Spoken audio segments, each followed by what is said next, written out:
All right, go over some technique. First of all, it's important to breathe and keep relaxed. Especially your hands should be relaxed on your paddle, except when you're paddling. You know, you can have a grip, but in between, keep your hands loose on the paddle. And the idea of paddling is you want to keep your stroke efficient. As a starting point, think about putting your paddle in roughly at your ankle, slicing in. Make sure you're not doing any fanning. What fanning is when you come up above where you're going to put in and then you come down. So you're like reaching up here above your feet, but not putting in to your ankle. So it's much more efficient to have the paddle enter the water at the point you're done reaching. Sometimes some people like to slice in from the side a little bit. Helps.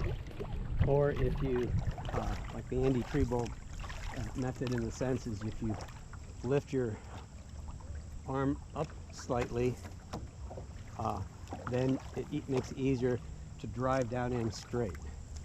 So you can watch Andy Treebold sometimes. He will go into the kind of the high lift because it makes it easier to drive it in.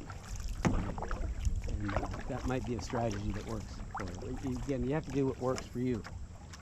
Another thing that's important is getting the paddle out. So it's very important to stop your power phase when your hand gets about to your knee. Some people end up flipping water, and that means they're putting too much pressure at the end of their stroke. So it's important that you put your power phase here, and if you can pop it out quick, that's what you want to do. Right? So if you get it in quick, pop it out quick. So your power phase is fairly short in terms of the paddle travel.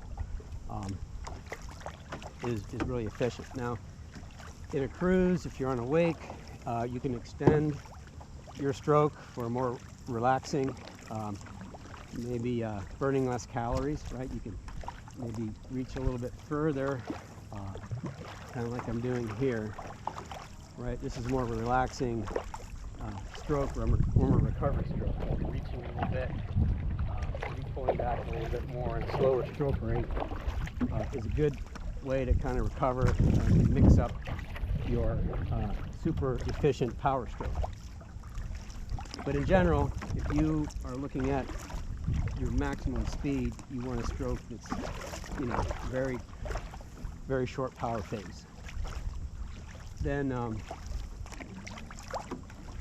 another thing I'm doing is in terms of bearing your paddle, be careful not to really bury your paddle the whole way.